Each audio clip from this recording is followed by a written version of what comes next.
జై జై జై జై గణేశ జై జై జై జై జై జై జై జై వినాయక జై జై జై జై. హలో అండి, అందరికీ నమస్తే. నేను సుపర్ణ ఫ్లేవర్స్‌కి స్వాగతం.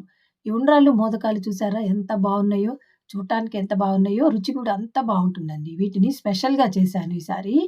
ఇవి చూసి మనమే కాదండి టెంప్ట్ అయ్యేది. విఘ్నేశ్వరుడు కూడా తన ఎలుక వాహనాన్ని వదిలేసి గతుకులే లేని రోడ్డు మీద బుల్లెట్ మీద వచ్చినంత స్పీడ్‌గా వచ్చేస్తారు వాళ్ళ ఫ్యామిలీతో సహా ఇవి తినటానికి. అంత రుచిగా ఉంటాయి.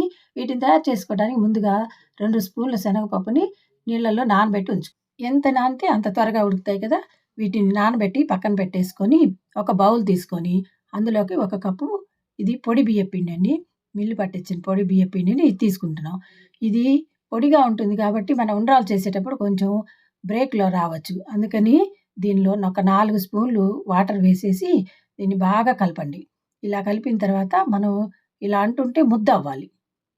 ముద్దయ్యాలి. మళ్ళీ మనం ఇలా అనగానే పొడైపోవాలి. ఇలా అనమాట. ఇలా వచ్చేటట్లు 4 స్పూన్లు అంటే 4 స్పూన్లేసి వాటర్ కలిపి పక్కన పెట్టేసుకోండి.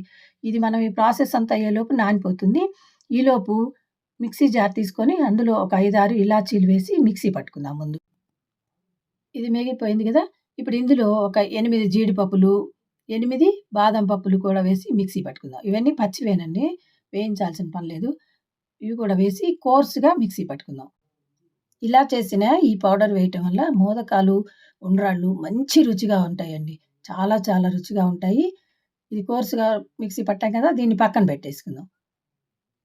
దీన్ని పక్కన పెట్టేసి ఇప్పుడు ఒక గిన్నె తీసుకొని స్టవ్ మీద పెట్టేసుకుందాం. అది అడుగు మందంగా ఉన్న గిన్నె పెట్టేసుకొని దాంట్లో మనం ఏ కప్పుతో అయితే బియ్యపు పిండి తీసుకున్నామో అదే కప్పుతోటి కొలిచి కరెక్ట్‌గా ఆ కప్పు నీళ్లు పోసేయండి. పోసేసి ఇవి కొంచెం మరగనివ్వాలి.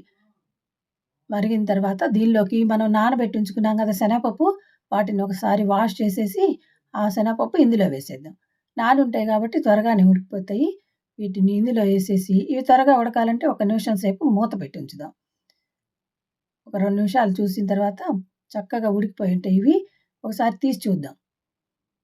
ఇలా తీసి చూస్తే మనం ఇలా నలిపామనుకోండి, కొంచెం మెత్తగా ఇలా అయినాయంటే ఉడికిపోయినట్టే కదా!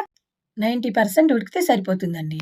ఇలా ఉడికిన తర్వాత ఇప్పుడు ఇందులోకి మనం ఏ కప్పుతో బియ్యపు పిండి తీసుకున్నామో అదే కప్పుతో ముప్పావు కప్పు బెల్లం తీసుకొని తురిమిన బెల్లాన్ని ఇందులో వేసేస్తాం. ఇది కరగాలి. ఇది కొంచెం కరుగుతూ ఉన్నప్పుడే ఇందులోకి ఒక 2 స్పూన్లు పచ్చి కొబ్బరి తురుము కానీ, ఎండు కొబ్బరి తురుము కానీ ఏదుంటే మన దగ్గర అది ఇందులో వేసేసుకోవాలి. ఇది కూడా వేసి కలిపితే కొంచెం అన్నీ బాగా కలిసిన తర్వాత బెల్లం త్వరగా కరగాలంటే దీని మీద ఒక మూత పెట్టేసుకుందాం. అప్పుడు బెల్లం త్వరగా కరిగిపోతుంది.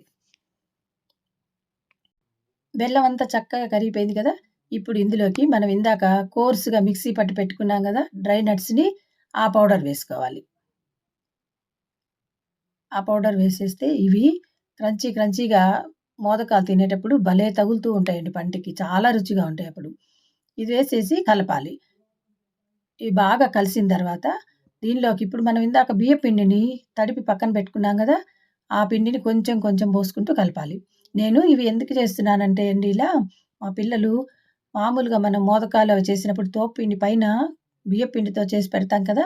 అది కొంచెం చప్పగా ఉంటుంది గదా! అందుకని దాన్నంతా తీసేసి లోపల కజ్జాయం ఉంటుంది గదా! అంటే కొబ్బరితో చేసిన స్వీటు అదొక్కటి తింటున్నారు. అది తియ్యగా ఉంటుంది గాబట్టి. అయితే ఇవి ప్రసాదం కదా! పడేయకూడదు. పైన వేస్ట్ చేస్తున్నారు. ఎలాగా ఈ మొత్తం తినేటట్లు చేయాలి అని ఆలోచించి ఇలా చేశాననమాట. ఈ పిండంతా కొంచెంగా 2 సార్లు వేసుకొని బాగా కలిపేస్తే సాఫ్ట్‌గా అయిపోతుంది. ఇప్పుడు స్టవ్ ఆఫ్ చేసి ఇందులో ఒక 2 స్పూన్ల నెయ్యి వేసుకోండి.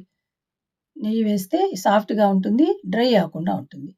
నెయ్యి వేసేసి కలిపేసి దీని మీద మూత పెట్టి ఒక 5 నిమిషాలు అలాగే ఉంచేస్తే కొంచెం గోరువెచ్చగా ఉంటుంది.